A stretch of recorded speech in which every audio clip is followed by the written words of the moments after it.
Good afternoon, everybody. My name is Maria Hlavev. I'm Artistic Director of BAC, Basis voor Actuele Kunst in Utrecht. It's my pleasure today to moderate this afternoon conversation. Thank you for being here. Thank you, everybody from the team here at home. Thank you, Lisbeth, for this invitation. Thank you, Gert-Jan de Vught, Bas Stikkema, and the technical team back there. This is the third and last session of the conference of the European Alliance of Academies, organized under the title, as we all know, but for good order, Contested Histories, Shared Futures. And this panel, for good order again, is titled The War in Ukraine and the Future of European Memory. I'm truly humbled by this opportunity to welcome Vasil Cherepanin, curator and thinker and director of Visual Culture Research Center, VCRC, in Kiev. It's an institution founded in 2008 as a platform for collaboration among academic, artistic, and activist communities. Vasil holds a PhD in philosophy, in aesthetics, and has lectured at a variety of universities and academies, mostly across Europe. Has edited and co-edited various publications and curated multiple projects, including here in the Netherlands, the European International at Rijksacademie van Beeldende Kunsten in Amsterdam 2018, and Hybrid Peace at Stroom in The Hague in 2019. VCRC, as many of you know, is also an organizer of the Kiev Biennial, with its latest iteration in 2021 titled Allied, co-organized with East Europe Biennial Alliance, of which VCRC is a founding member. Allow me a few notes on the forehand. Addressing myself to you, Vasil, it is an immense honor to have you with us today. And personally, I greatly value that we in some way continue our conversation. Many conversations from the past, but also the latest one on the Europe Day, 9 May, this year, when we gathered to discuss under the title Solidarity, Culture, Future, all three with exclamation marks. Now, what the Europe Day gathering and today's gathering had in common are many aspects, not the least the notion of Europe as a side of interest to and immense concern and commitment at this very moment, but also mainly and unsurprisingly the focus on the future. However, it is hard to imagine a more contested or more difficult present to work from, a more difficult present from which to engage in this labor of imagining, if you will, but mostly of making that future possible.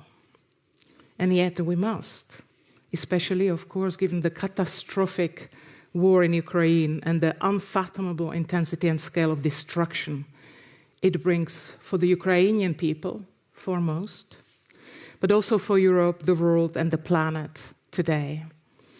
The present world, needless to say, that has been already in the state of utter brokenness.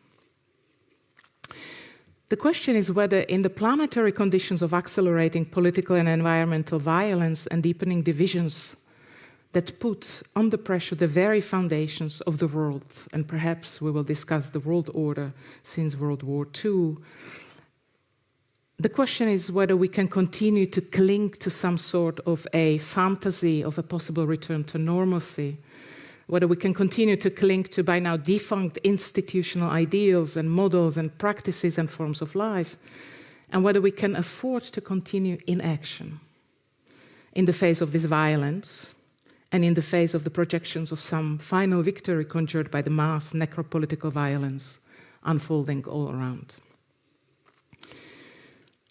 If the answer is yes to this, I hazard that we are fastened onto a future that is merely the present by another name. A terribly impoverished version of the future.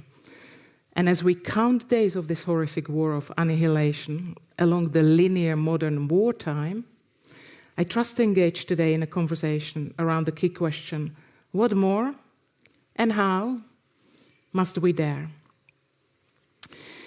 Now, the last comment that I keep telling myself that neither the idealism of hope nor negativity of despair are necessarily of help to us in these conditions.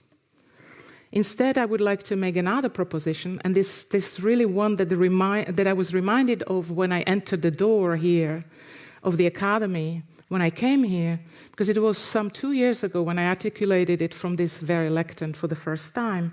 And that moment 2 years ago was just about 2 or 3 days before the first pandemic lockdown in the Netherlands. So it must have been February 2020, if I'm not mistaken. That proposition carries on from that thought that neither the idealism of hope nor negativism or negativity of despair is of help at this moment. And I proposed back then, and I think it's interesting to revisit, that what could guide us through this conversation is the notion of disillusionment.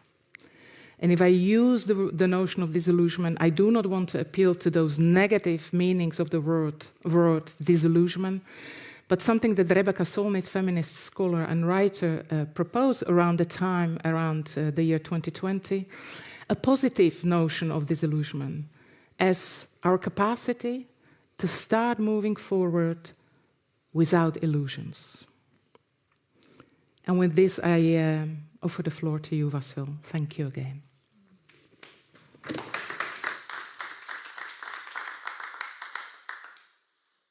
Thanks so much. I just would like to ask whether you can hear me okay, right? Yes. Yeah, perfect. Yeah, just to check. So first of all, yeah, thanks so much, Maria, for your very kind introduction. And I would like, first of all, to express my indeed deep thankfulness to Lisbeth and all the organizers of this gathering.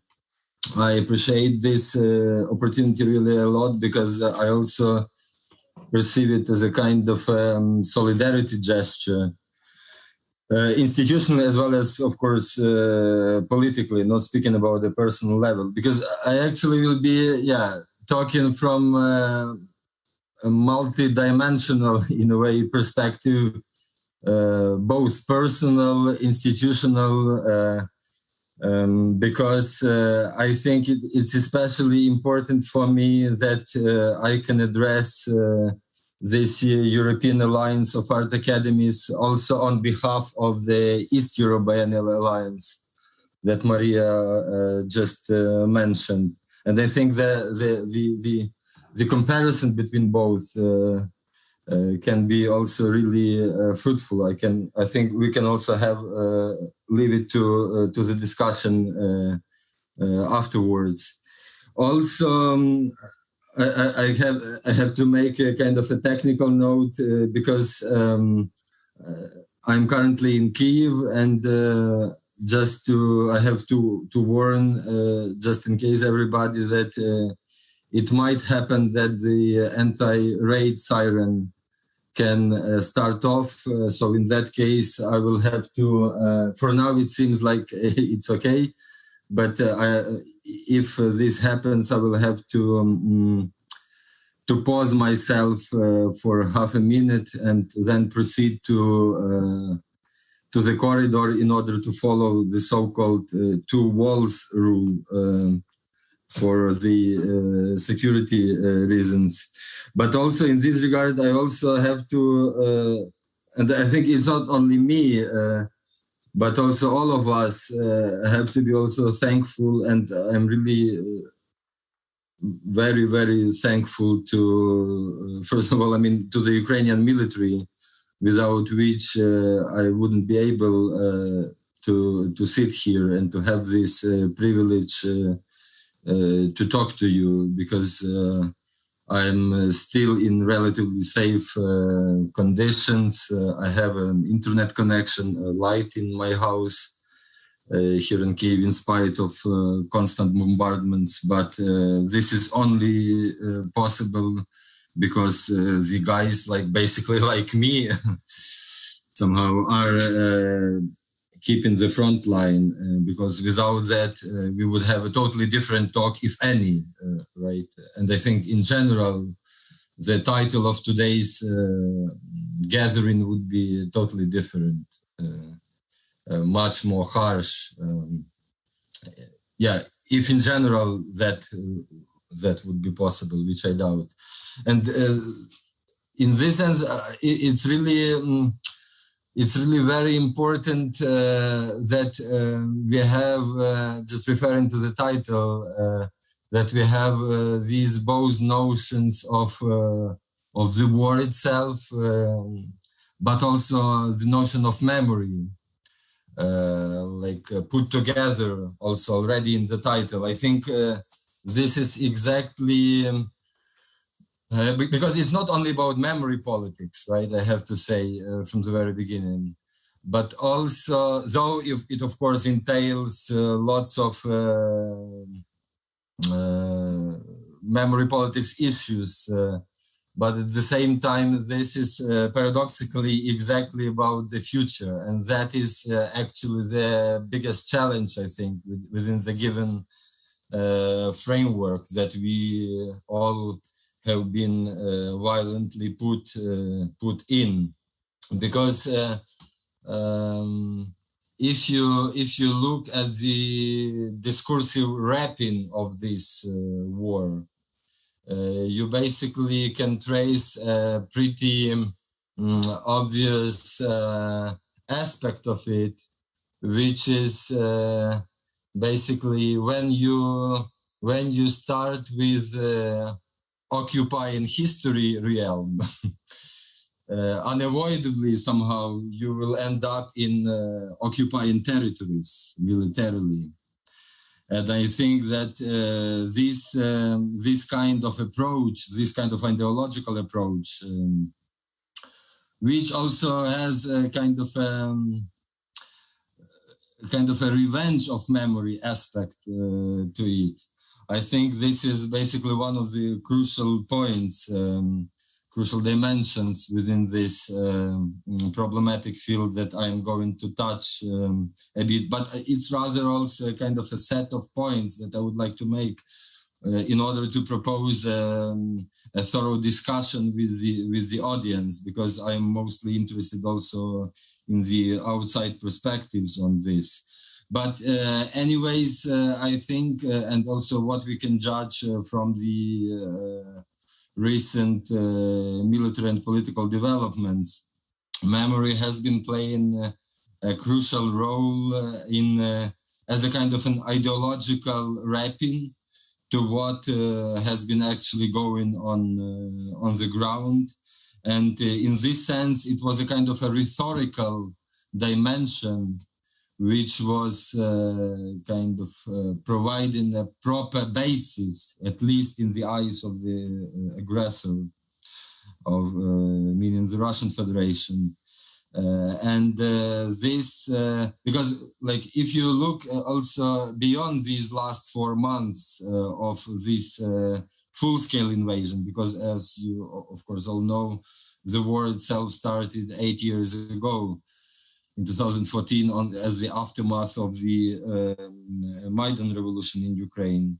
But if we look back a bit, we can clearly see that you basically have a kind of a bunch of different instruments that have been weaponized. And all of them have been also aimed at the European Union, but at the idea of Europe as such. So that's why I also think that the problem of that this is exactly the problem of the future of European memory, but also because it's basically Europe which is at stake. So we had these various situations where refugees, energy supplies, various kinds of resources, discourses, media, everything has been weaponized, right? And I think history is also part of this whole endeavor in a way. But at the same time, interestingly, it's this kind of memory discourse, which is implied or included in this war of aggression, has basically, if we look, I'm not a historian myself, but I'm coming from the cultural studies background, but at the same time, it's really interestingly from a kind of a critique of ideology point of view, that this memory discourse, if we analyze it ideologically, has nothing to do with history, right?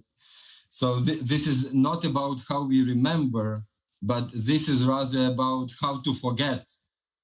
So this kind of hybridity as part of this memory discourse, I think, is crucial, because what we deal with when we tackle the memory issues here is basically just one side of the coin, which has fear and war as its other side, right? So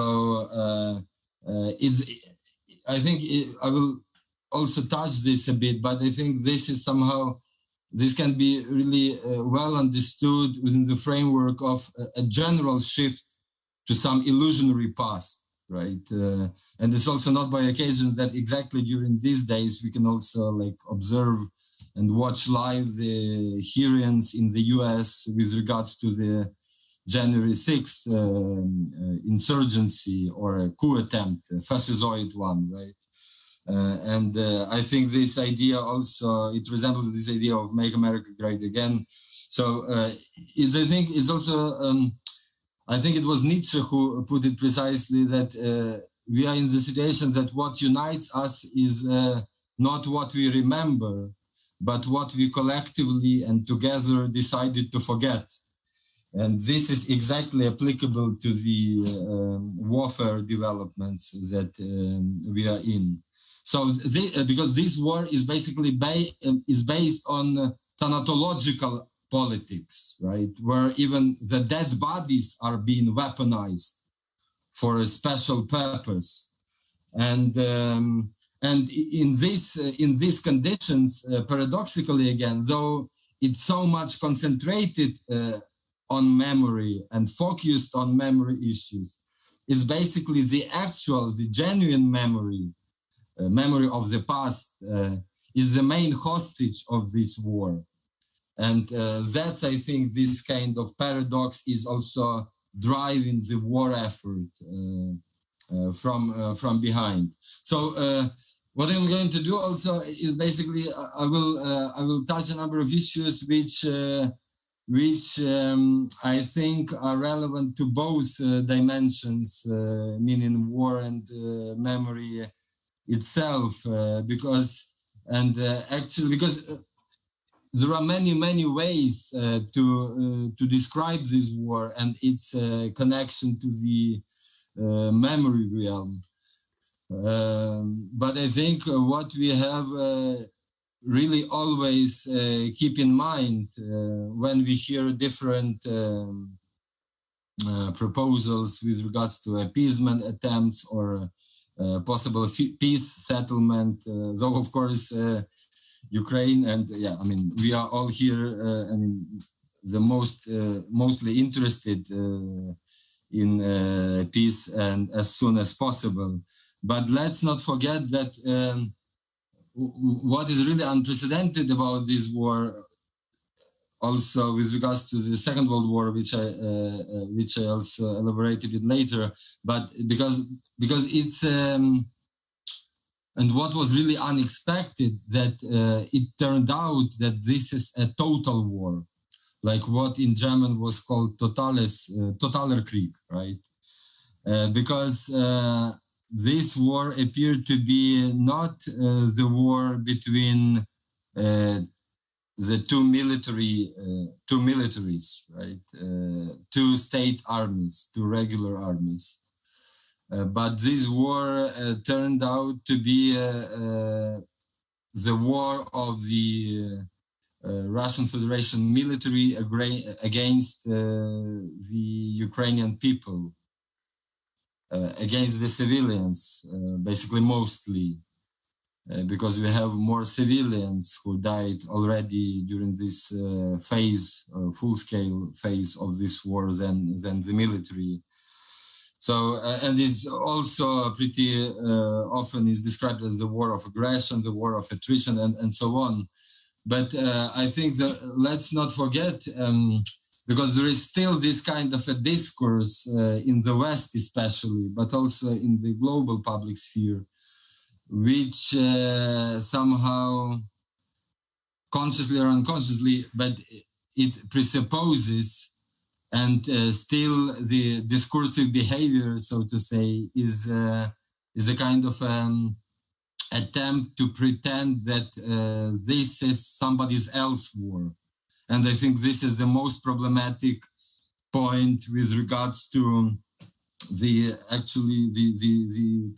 topic of our discussion today, which is about Europe and European memory, because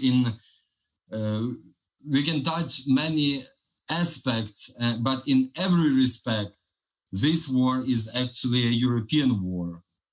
And in any respect, in this regard, it is exactly the European war, because this war is about the war on European memory. So whatever aspect you touch here with regards to the, so to say, Europeanness of this, European dimension of this war, is basically always about memory, always, right? So first of all, I think that this war is a European war because it's a counter-revolutionary war. And I mean here that, so basically it's also important in order to place it properly within the European framework, is basically that we are somehow in the situation between the revolution and the war. I think these kind of Hannah Arendt's basic notions are super important in order to understand and to have a general grasp of what is going on the ground, because I mean, when I say counter-revolutionary, I of course mean that this war started as a reactionary, in political sense, as a reactionary response to the Maidan revolution, which took place 8 years ago in Ukraine. And basically, you have to pay attention, even like more broadly, to the very nature of the current Russian Federation regime, which is in its essence is counter-revolutionary, because we can, I mean, the Kremlin can talk a lot and elaborate like about some NATO threats or their claims for with regards to the Ukrainian land and so on, but the alpha and omega, like the actual framework of the current Kremlin regime and its basic intention is actually to prevent any precedent of overthrowing the dictator by the people. So that actually explains why all Russian political opposition at home has been totally smashed, right? That also explains the Russian military invasions into other countries, like not only Ukraine, but it's also about Belarus, about Syria, by the way, Kazakhstan earlier this year in January, right? And so on. And this also somehow, from this point of view, from a point of a counter-revolution, you can also see why there is this kind of absolutely maniacal obsession with Ukraine and with the revolution in Ukraine, with Maidan. It goes much beyond the challenge of democracy as such, if we analyze it strictly ideologically, I would say, because the revolution itself is a kind of a specter, really, to paraphrase the famous manifesto, is really a kind of a specter which has been constantly haunting the current Kremlin regime throughout the last basically 20 years, but especially after the 2008 economic crisis, global economic crisis.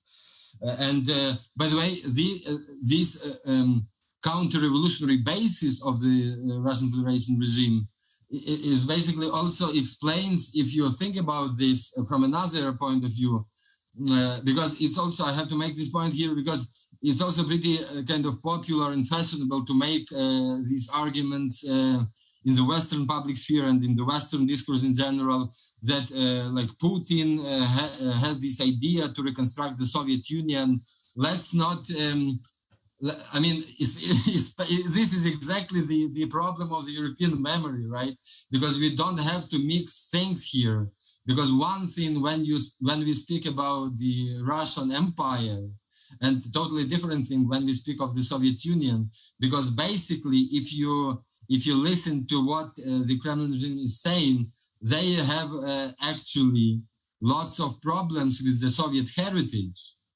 Like in spite what people in the West are thinking about this, because for a very, very simple reason, and it was voiced by the Russian Federation president himself in his famous, or rather infamous, Crimean speech 8 years ago, and this year in February, when he was announcing the full-scale invasion of Ukraine, because he was referring to this, and also even it is exactly that's why he accused Lenin in creating modern Ukraine, because the basic reason here is that the Soviet Union had a revolutionary start.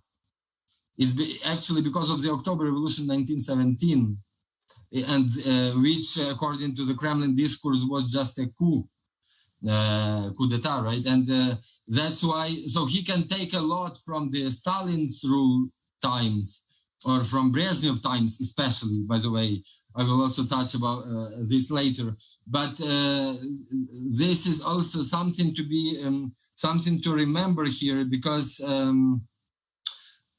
it also explains why, in general, we are dealing with the regime in this shape and in the current form, because this kind of degraded form of the Kremlin regime is in itself the result of a kind of a prevented revolution.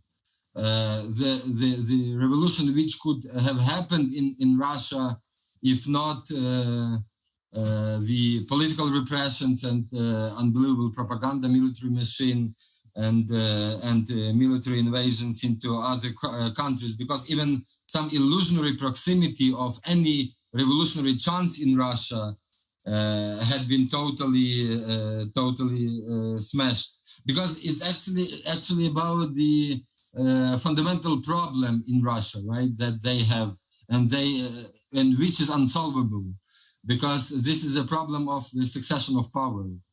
This is a basic challenge for the regime, is this transfer of power, because the problem is that you cannot rule forever for obvious reasons. So they are being challenged with this perspective, and they have no way out of this.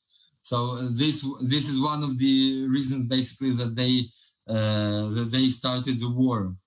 And this is also a European war, also because this is a kind of a really unprecedented, in a way, historical reenactment.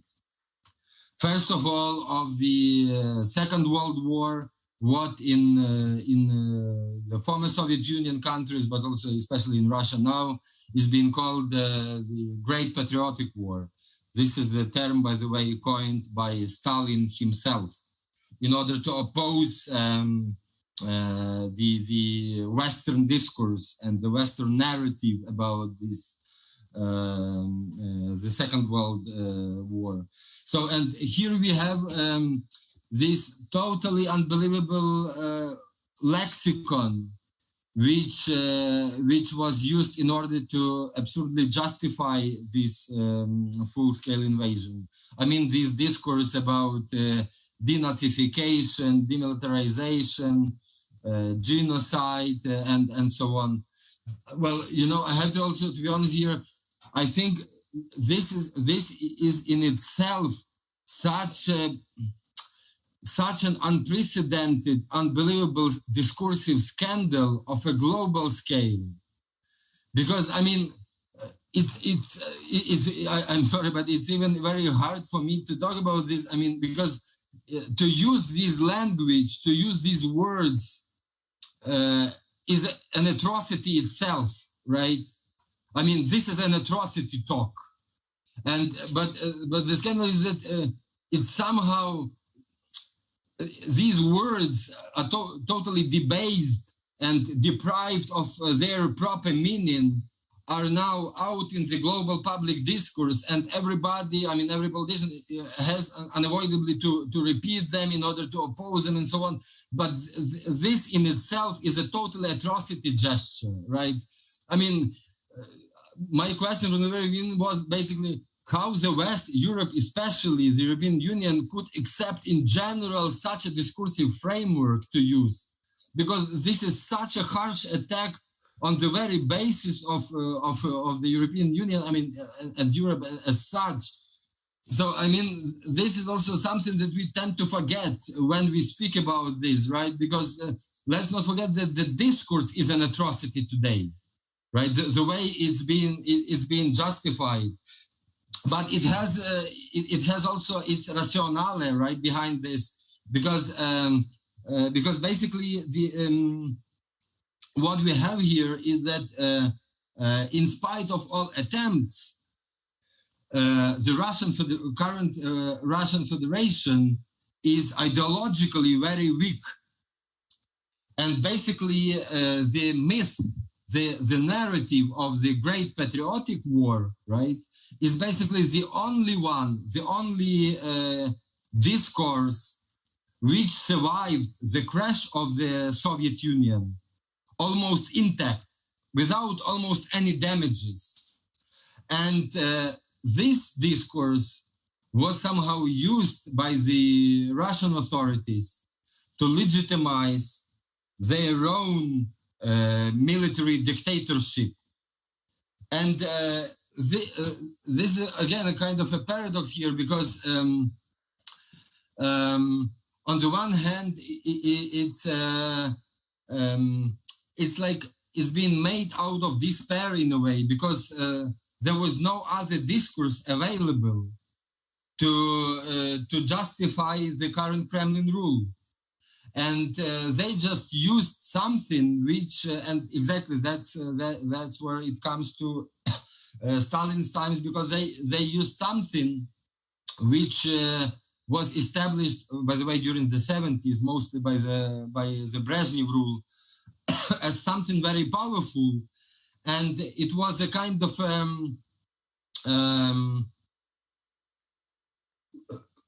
through the looking glass ideology, let's put it this way, to mirror in a perverse way, to mirror the West, to establish some discourse which claims that this is something that made our one people, that made us one people, like this 20-something million lives put on the as a sacrifice to win the war. And but the problem is basically that actually, and that's basically the biggest ideological distortion of from the Kremlin side, that this discourse of denazification, demilitarization, and so on, that we all know from the 40s and the 50s of the 20th century, has been repurposed in order to legitimize and justify fascistoid dictatorship in Russia itself. And that's basically one of the paradoxes that that we are dealing here now with.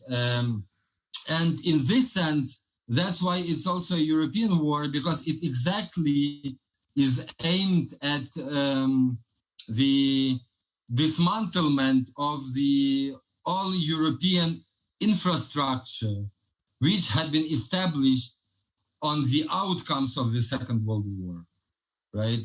The idea that Europe is a peace project, and first of all, the most urgent task is to show that where is Europe, there is peace. For that, you have all the institutional framework, all the legal skeleton, right? All the discourse which is wrapping it, so that the European Union, as one of the outcomes, becomes possible, right? So even discursively, depriving these words of their genuine, proper meaning, but also legally as well as institutionally. This is all aimed at debasing the European order, right? Because anyways, because of this unprecedented war, the European continent has had to question its own foundations, obviously. I will also touch about this a bit later, but the attempt of this war and the lexicon which has been used is exactly aimed at these very foundations of the European project as such, right? Also in a very practical manner, because we have already on the occupied territories which have been seized already after the February 24th, these staged trials, and basically the very aim, the very intention of this full-scale invasion was to kind of to conduct a kind of a funhouse mirror image, right? Imitation of what was known as the Nuremberg process and the process of actual denazification. So this is really something which has been unseen for decades, right? Because that's why that was on purpose that this war from the Russian side has been stylized and conducted exactly on the Second World War scale. And this is also a European war because it's a fascist genocidal war. And I think this is one of the actually biggest problems for the when we speak about the future of any future of the European memory here, because the problem is actually that in spite of all indications before, the Russian state fascism, which now took the form of open dictatorship, right, military dictatorship. But the problem is that this fascist ideology was dealt before only through what is in German called Wandel durch Handel, right, approach. But the problem is that it has been so much domesticated by the Western capital and the Western political circles that it was somehow uncomfortable to publicly denounce it. And I think this is the biggest threat to the future of European memory, but even to the very present of the European memory. It is the inability, incapability of the West to recognize new fascism. Right, I think it was right. It was Bach, right, Maria, who initiated that project about non-fascist existentia in Europe, right? I think this is exactly what we are. This is the very core of the problem. How to make this non-fascist existentia in Europe possible? Because that's why I'm saying that this is European war and. That the Russian war is aimed at the European foundations, because Europe as such, as we know it today, became possible only on the basis of anti-Nazism. There wouldn't be any Europe possible if the Nazis won the war, right? I mean, it would be another Europe. So it would be it would be Europe, but a totally different one, right? So, but this inability to recognize state fascism, but even fascisms in the EU countries themselves, I think this is something that we have to seriously, I mean, really seriously, if we are not just playing around in comfortable kind of white cubes and discussion places, but something has to be tackled on a very political level, because we basically turned out that we have an openly fascist leader, right, who is like denying the other nation right to exist openly. I mean, it goes just openly with that, and who has also a totally openly fascist propaganda machine, which is issuing like different statements and manifestos, like what should be done with the other nation because it doesn't exist. So it should be like these concentration camps or like filtration camps. That's exactly what they are conducting on the ground, on the occupied territory. And you have an openly fascist state which is ready to execute the representatives of the other of another nation, just because in the fascist leader's mind, these people don't have a right to exist, so they have to be exterminated, like literally, which is taking place. And I think that this is also an all-encompassing European problem, because it was exactly the Western financial elites which helped to raise this fascist regime. And it was the Western elites who have been like pumping their money into the Russian, to put it softly, mafia capitalism. But this is much more than that. And also, this is a European war because it's a colonial war. And I think this is just something which is, I mean, this is something which is so much in front of our eyes that we are just not able to grasp it properly. And I think it has to deal with, in general, this is also the general Western, more precisely European problem, that that's the problem that I have with the so-called decolonial trend in the Western countries, right? Because being so much obsessed with this decolonial fashion, let's say, within their own context, the Western countries still are keeping totally a blind eye towards other colonialisms. It's just because they are somehow trapped, you know, in kind of within the framework of the global North and global South.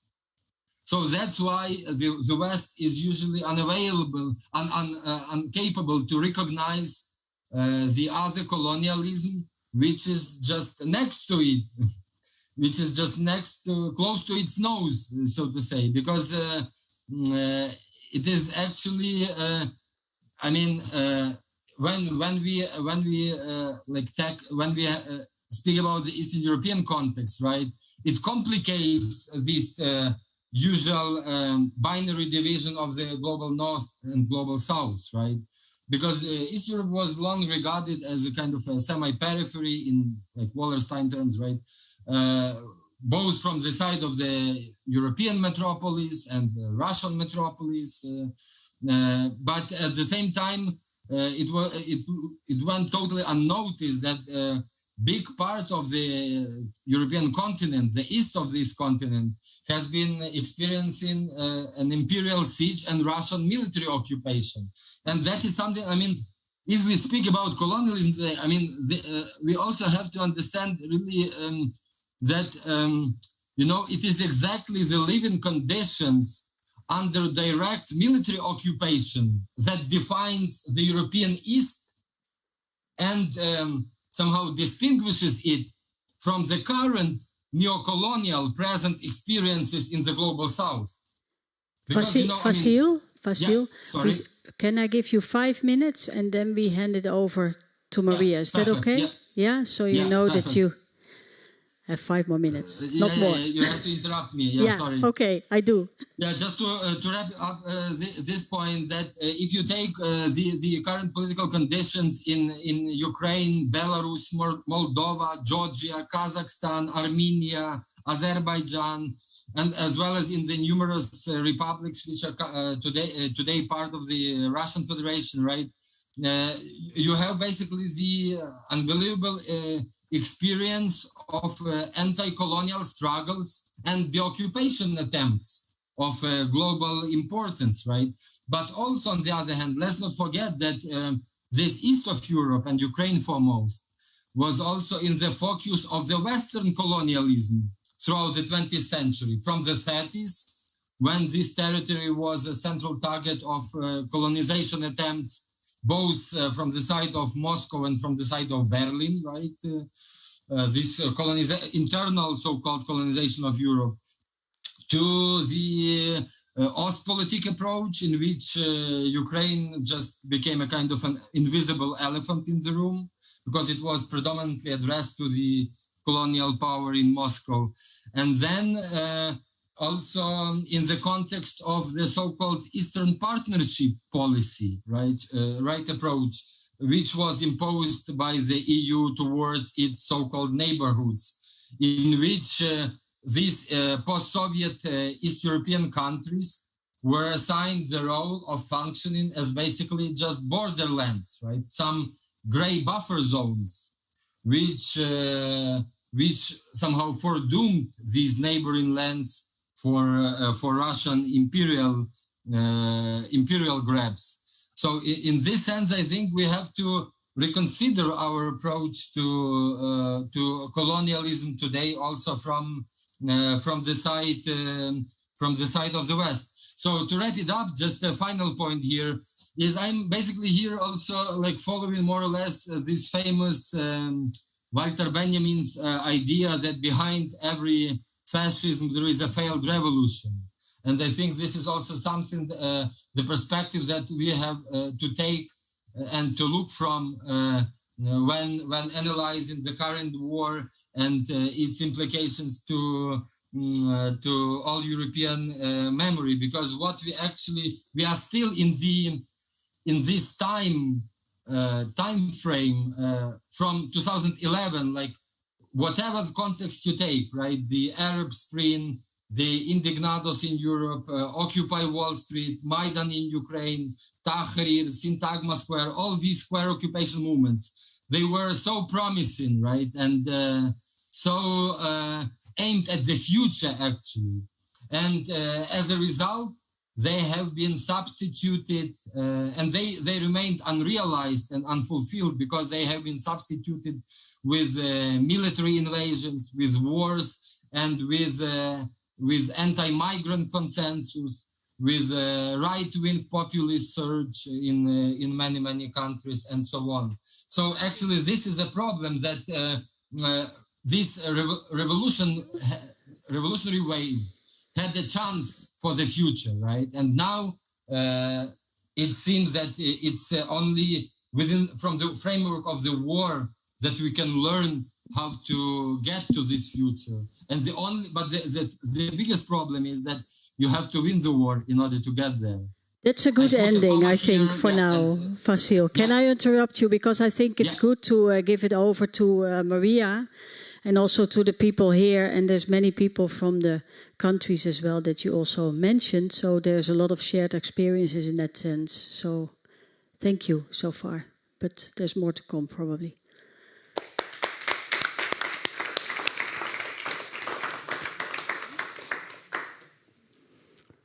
Vasil, hi, Maria again. Thank you so much. So much has been mentioned that it's really hard to understand where to begin. But this conversation, where to begin this conversation. But I think to begin with the beginning, the idea of contested histories and shared futures.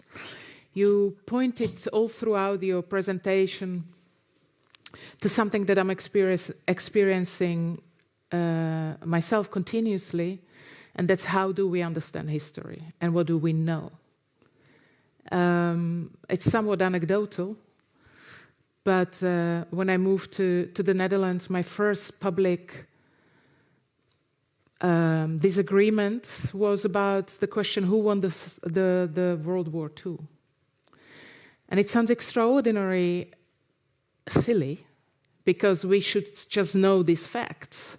But indeed, coming from a sphere of influence of former Soviet Union, I learned completely different account of history when it comes to the Second World War. Even a couple of days back, listening to one of the lectures at the context of Berlin Biennial, I listened to the lecture of Jürgen Zimmerer, who articulated World War II as a colonial war.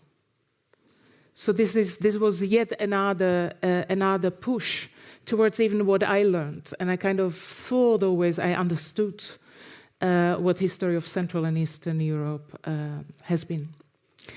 I think you're pointing out something really important, and it's this kind of epistemic failure to understand really what's going on.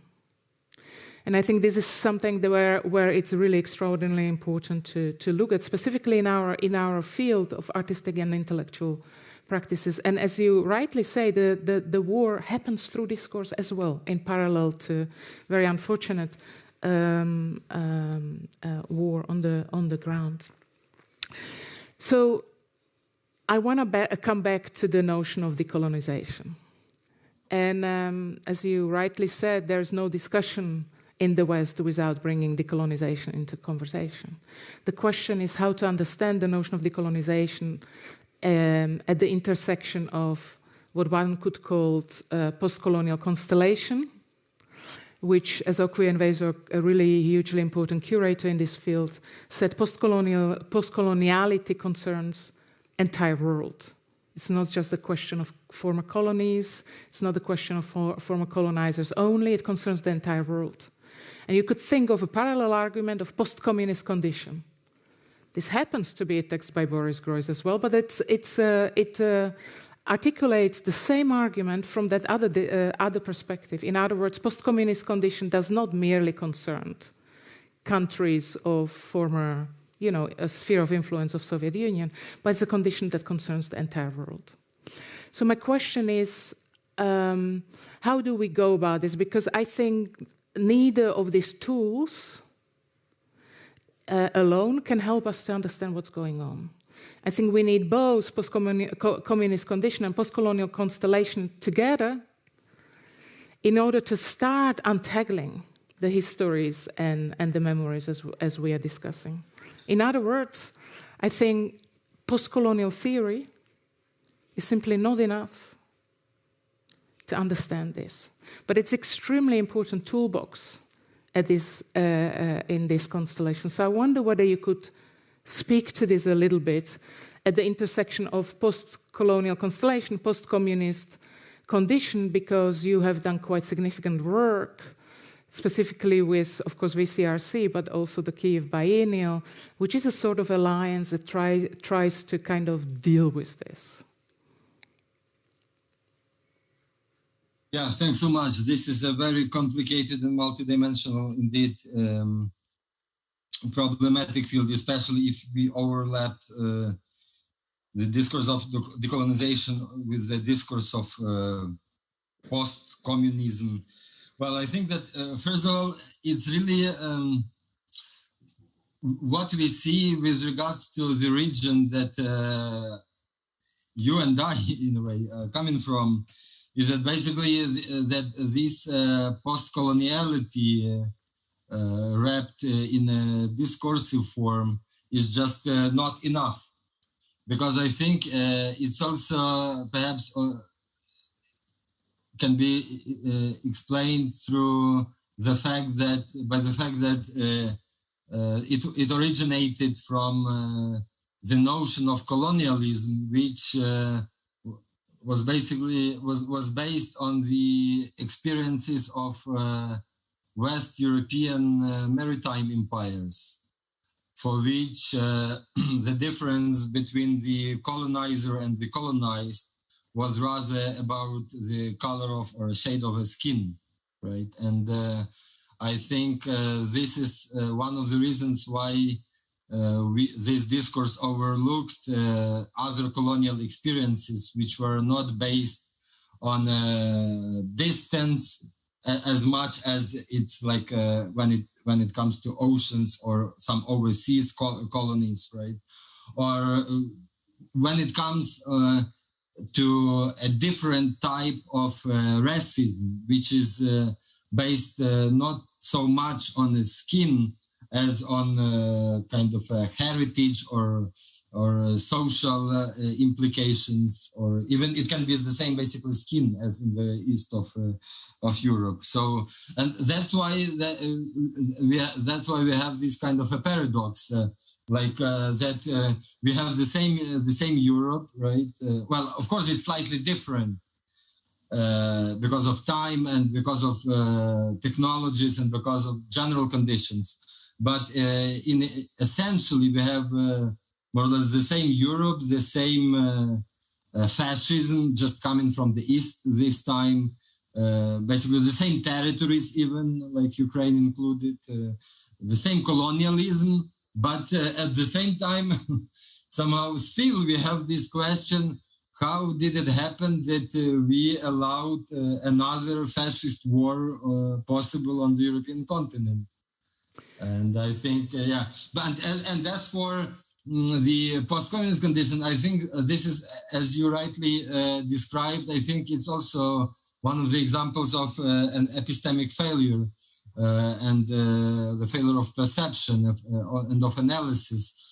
Even this is rightly so said that this post-communist condition is not only about the post-communist countries themselves, but about the condition of the whole globe in a way. But at the same time, I think that this kind of perception or this optics which is applied here is basically viewing the Soviet experience as one whole, which is historically a total mistake, and it's totally false, right? Because you don't view.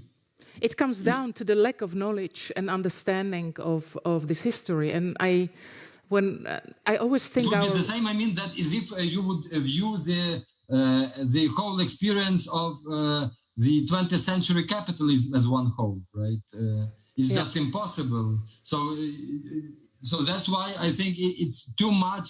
We cannot allow ourselves to have these two big generalizations with regards to Soviet Union, and of course it collapsed, and perhaps at that point it was the best thing that could happen. But at the same time, I think we have to differentiate the periods within the Soviet history as much as we differentiate the same periods in all European history. So basically, I think that the biggest problem of overlapping these decolonization and post-communism discourses is about inscribing the experiences of European Soviet East into all European history.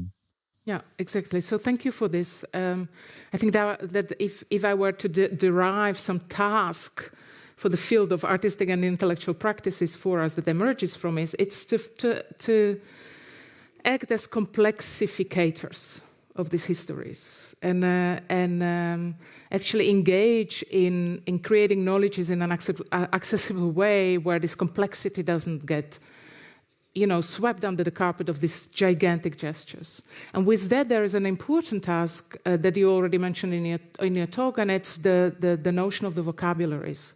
You started from the notion of fascism. Of course, when I talk about vocabulary, it's not just innocent word kind of written into a book, but understanding of certain phenomena, such as the notion of fascism. How come we would allow another fascist war? Simply because we thought fascism was a historical phenomena buried in the 20th century. Not understanding that fascism always comes from uncertain futures, right? This is the way how it finds its way in. And then these very ideologically sophisticated games around certain terminology, such as fascism. And you already said that this discourse itself is an atrocity. When the Russian discourse around fascism, denazification, so-called denazification, is actually trying to present another sort of reality. And this is, again, something that we need to really seriously be part of untangling and re-articulating continuously without any delay.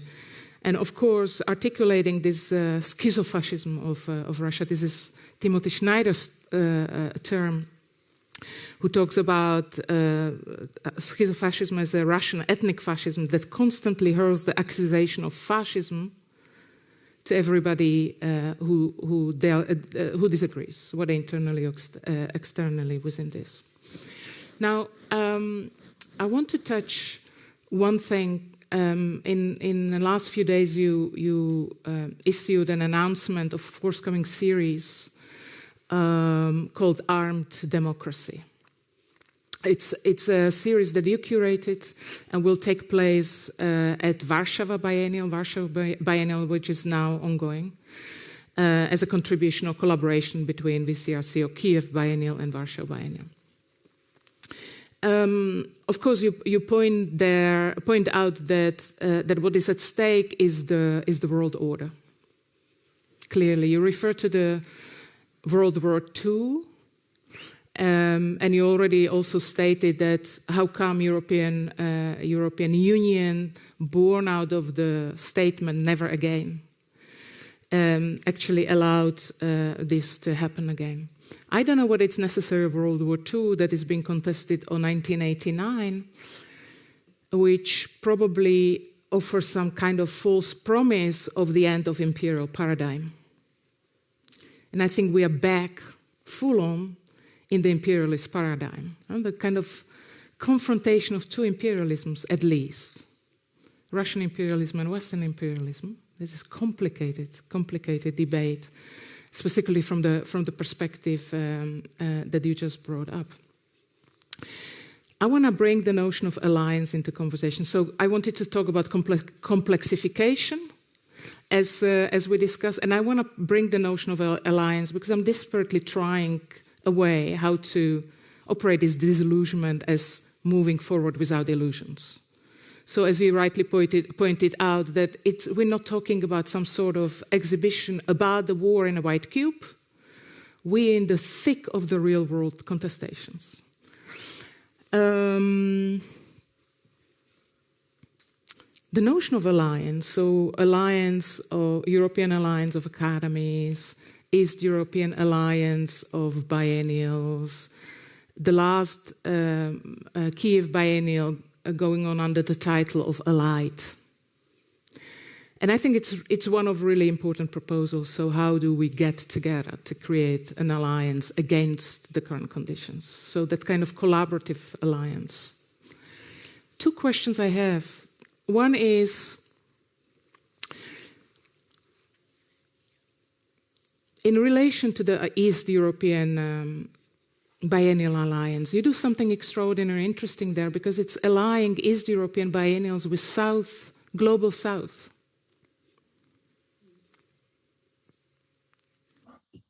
So there's a particular challenge, I think, articulate towards Europe. And although I'm fully with you on the discourse of Europe, undoing Eurocentrism is one of the tasks of decolonial practices. So I'm putting complications on the table because I don't know how to square it myself. But I think with this allying of Eastern Europe and Global South, something very interesting is happening. And what it made me think about, speaking about alliances, is the non-aligned movement. The history of the non-aligned movement during the Cold War constellation.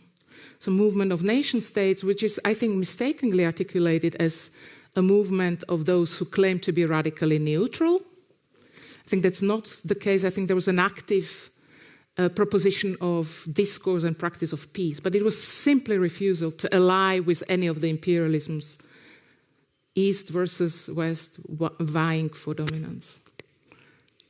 I would want to hear from you whether you see any possibility, any opportunity there for the future constellation of the world, not merely Europe, but shared futures that go beyond kind of reinforcing the Eurocentrism in terms of non-alignment. In other words, what I'm proposing, allying the non-aligned, those who refuse to align with any revived imperialisms.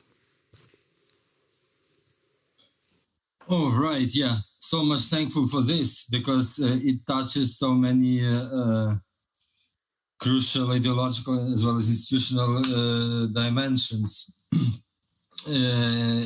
You are totally right with regards to the premises, so to say, of the East Europe Biennial Alliance, because it's basically that's exactly also somehow mirrored in the title itself, right? That's why we called it East Europe Biennial Alliance, not just Eastern European or Central East Europe, you know, like what is usually the outcome, a discursive outcome of this 89 failure of the proposition to end the imperial paradigm, because it's about the alliance of the whole East of Europe. And that's exactly the way, as you presented it, how to undo, in this sense, so-called Eurocentrism. But it's also a funny thing. I mean, that if you think about Europe, it's somehow it's actual and political, and in terms of politics, in terms of ideology, but even warfare now, its actual real center, genuine center, is in its east.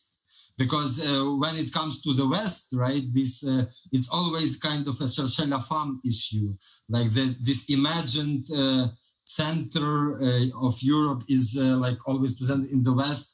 And by the way, in this regard, we have also experienced this also after the fall of the Berlin Wall, as well as after the crash of the Soviet Union, that the East in this sense has been pretty often used as a pejorative term, just to describe somebody which is rather a kind of a second hand. Because you have you have basically two, in order to tackle Eurocentrism today, you have to start with the fact that as realpolitik reality today, right, is you have basically two Europes. One is polished, civilized, westernized, proper one, and you have a kind of undecivilized, barbaric, with totalitarianism remains, and second-hand Europe in its east, right?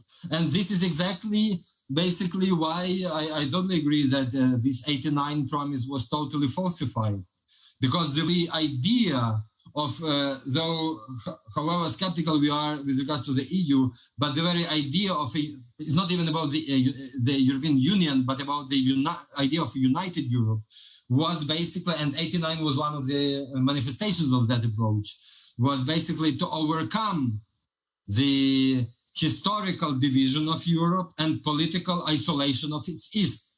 That is exactly how to tackle the European colonialism today. You have to overcome this, because this is totally unjust conditions, which created a respective political context with when this region becomes basically a battleground for wars, for authoritarian right-wing populism, for hardening of borders, for the vulnerability of civic realm, and so on. So this is the result of this of the European division, because in itself it's a result of European colonialism, or inability to tackle the inner colonialism or internal colonialism in Europe itself. So that's why I think the outcomes of the Second World War are so much important, because that was exactly the one of the last colonial wars in Europe, which luckily failed. So in this sense, I think here comes the alliance idea, right? That you have to kind of to defend some causes which seems like being lost, but at the same time, I think like how to inscribe through discursive, political, but also linguistic means, how to describe these experiences of the Europe's East, which are central to the idea of united Europe and in general to any kind of European future, right? And this is exactly about both post-coloniality, as we talked, and post-communism, so-called, because you cannot neglect it. because the false promise after the crash of the Soviet Union was somehow this kind of, it was vulgarly put it as a kind of an end of history, but it goes much beyond that, because it was somehow perceived that it was a kind of a natural development, that this catching up the train, the idea, it was Habermas or somebody from Habermas, Germany, catch up modernity. This usually from Germany. Yeah, because they have Let's open this up. This is really fascinating, and we need a couple of more conferences to deal with it, I'm sure. But I'm sure there are questions towards you from here, from the room.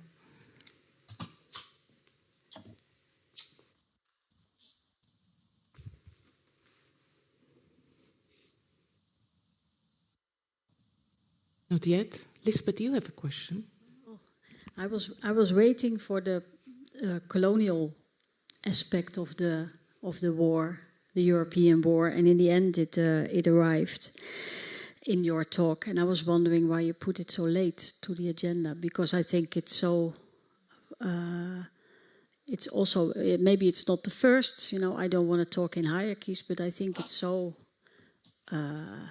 obvious. Right. Thanks so much. You're totally right. I'm just, this is also perhaps a kind of an institutional perspective, because there have been so many things and events and biennials, international endeavors organized on colonialism and post-colonialism and decoloniality, that I think it has to be addressed when the other contexts had been already put on the table, in a way. You know what I mean? In order to approach it properly, not just to have it, lost among so many other issues, which are usually, now in Europe, decolonial and so on. But you are totally right, and perhaps this is the most, I think, important thing, because here, maybe it's the most important thing I have to say today. That's why I'm here, because it is exactly in this point that we see it's not just some heritage of colonialism, but colonialism per se, it just right now and here as a clear and present danger, right? The crucial point here is that we basically are now in the situation, and I think it also deals, on the one hand, you have this discourse imposed by the Kremlin that Ukraine is not a nation, it doesn't exist. That's a typical discourse of the Western colonization, right? So it's not because Russia is a different civilization, as they claim. This is just for internal use. This is a part of Europe, and that's why we have the same continuation of colonialism. So we have to understand this clearly. But also, on the other hand, because this is usually what the colonizer says to the colonized, that you don't exist, you have no right, that's why you have to be colonized and occupied. But also, I think the crucial notion here to be addressed is sovereignty. So somehow we are in the situation, and this, I think, is the most dangerous thing for the future of Europe, that almost basically all European countries somehow preliminary, it seems, agreed in principle and accepted that they could get along with it, that a sovereign contemporary state, contemporary nation can be deprived violently from its sovereignty, occupied, and then we can also, European countries could also have a possibility to re-establish negotiations with the aggressor.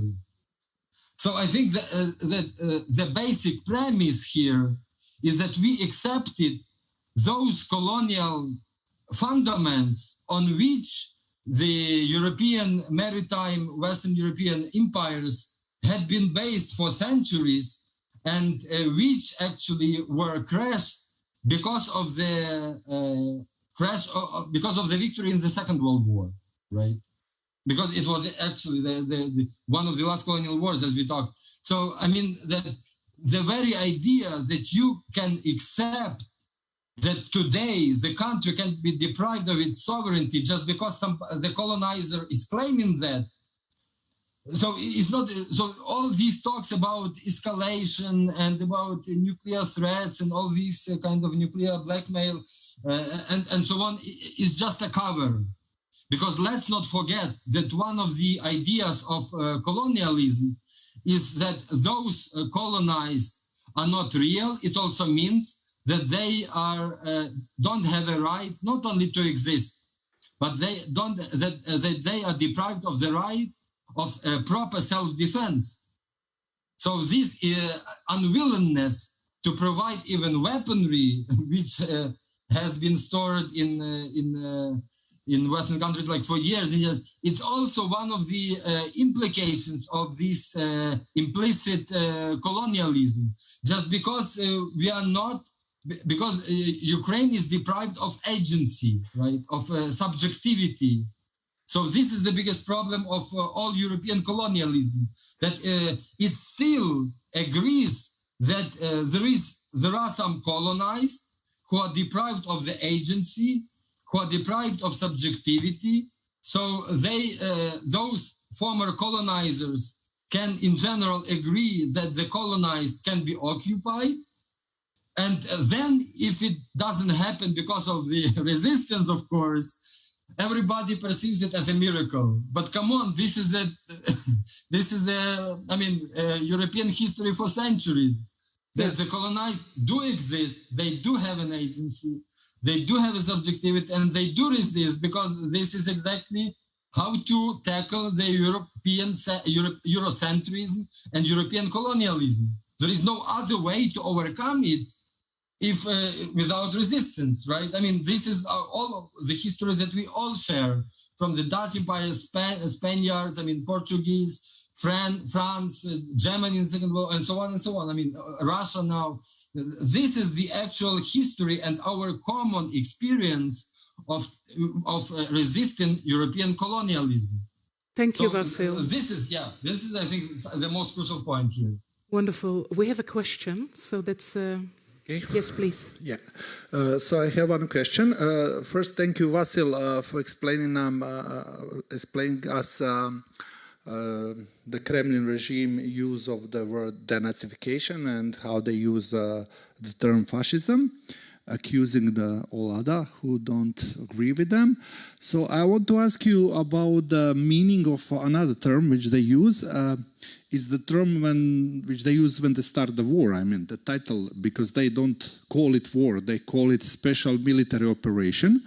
So when my student asked me in Croatia about this term, I made a comparison with literature. So because this term sounds so surrealistic for me that I said it sounds like Ostap Bender, like from the Golden Calf.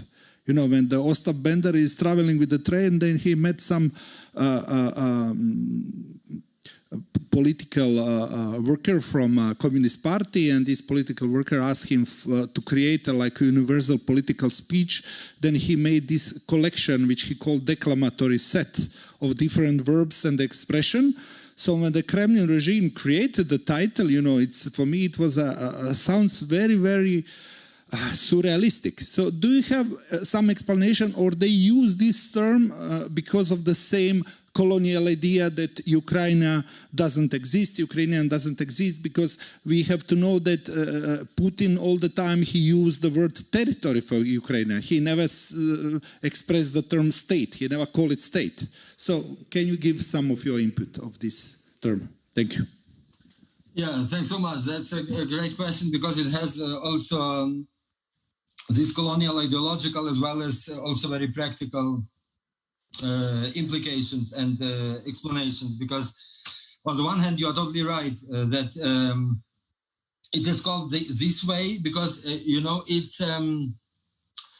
you cannot you cannot announce a war, because it would mean that you are at war with somebody else. And here is a kind of a continuation that because special military operations are usually, because this is exactly the difference between the regular army service and kind of special operation services, because it's about the whether it's interior or foreign, right? So in this sense, this idea is a kind of a continuation of this so-called internal colonization claims that we experienced in the 30s and the 40s and then in the 70s of the 20th century, both in the Nazi ideology, for which it was a kind of because Germany didn't have overseas colonies, so colonies overseas, so it was really obsessed with colonizing, with internal colonization of Europe, right? So that Europe itself becomes a colony.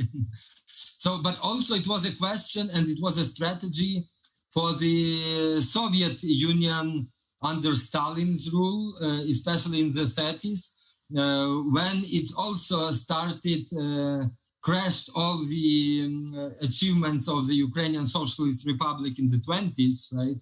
Like mass killings and repressions and so on.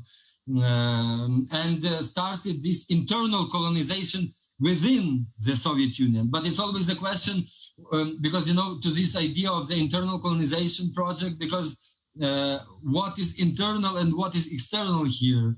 Because if you first seize and if you first grab something and then you claim that it's yours, then you can claim that it's an internal colonization, though before it had been external, something external, right? The same with regards to Ukraine.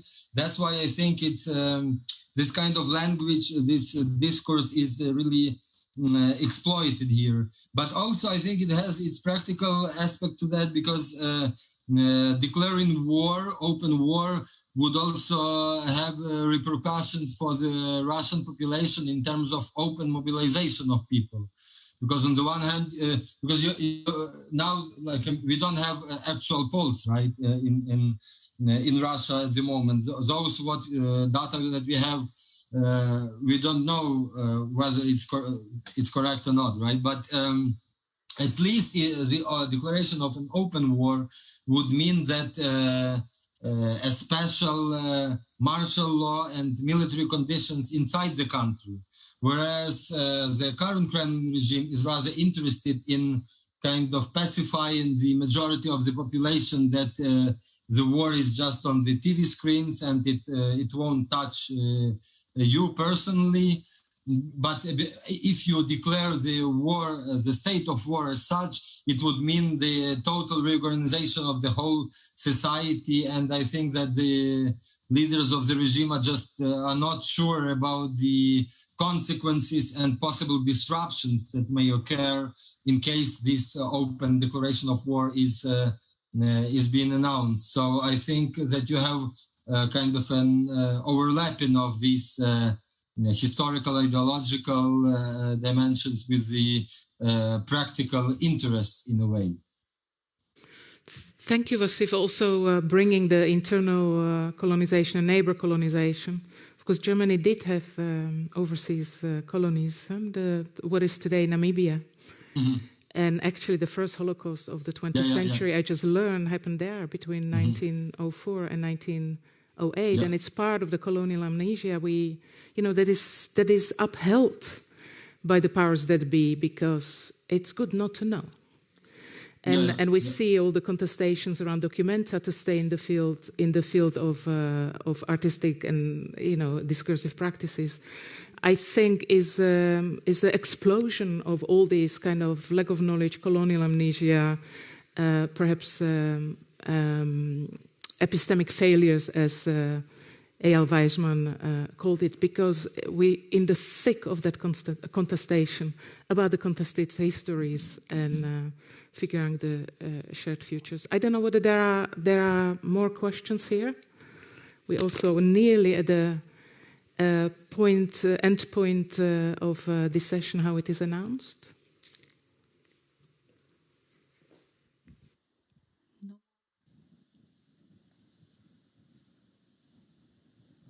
I have many more questions that I will bring into our continuous conversation at some other point, but Lisbeth, I think you want to close the session. Yeah. Can I have the sound? Thank you. Yeah, well, if there are no more questions, thank you, Maria, so much for this light moderation. And thank you so much, Vasil, for your elaborate insights on the different, how you call it, types and definitions of war that don't only underline the Ukraine war, but that is, let's say, something that we are seemingly consistently entangled in somehow, and often without knowing or wanting to know. And I think we have to continue to chew on this, no? And I think that also by closing off, I cannot wrap this up with a new, let's say, overarching statement or something, and that's also not my intention. But I think these 2 days that we have been gathered here, and I also thank you for mentioning alliance as something that is maybe a different form, or maybe a form that we can work or maybe change in its meaning, or make it more workable, or make it differently workable. Also thank you for pointing out the non-aligned movement, which is an historical model, of course, but nevertheless, I would say somehow still very much alive, certainly in its potential. So I think we need to keep that in mind. But what I think, if I go back to yesterday with the 2 panels, what I thought was really interesting with the first panel was the question of where's the art in turning around or changing institutions, ripping apart narratives that consistently are contested but nevertheless exist. So that's, I think, a very interesting and urgent one. Today we also talked about the Visegrad group, and I think that has a total parallel with the alliance of the Eastern European Biennial, Eastern Europe Biennial. I have to rephrase that particularly. No, and what I really thought was interesting yesterday, also in the second panel, where different artists, five artists, presented their works and projects and the difficulties that they encountered while doing these, was the immense sense of humor in those projects. And we didn't come to mention this yesterday, but I thought that was actually something that I became sort of aware of throughout. And I thought, like, perhaps one of the, not the, but one of the best ways to resist or to overcome, let's say, despotism or whatever it's called in its different forms and shapes, is maybe the laugh and the humor. Also the laugh, by the way, as Charles mentioned. But also, I would say, the laughter as something that can sort of perhaps tackle. And that's a hopeful ending, but I don't know what else to say. And maybe one more thing. I think that we cannot end definitely with this. I mean, we will end this today, but for the next stages of the Alliance of European Academies, I think what we have discussed in Madrid, the power of art, what we have discussed these 2 days here, I think will definitely feed into how we move on and how we hopefully continue to move on. So thank you very much all for your attention, and thank you, Vasil and Maria, for your very skillful and great moderation. Thank you. Thank you, Vasil.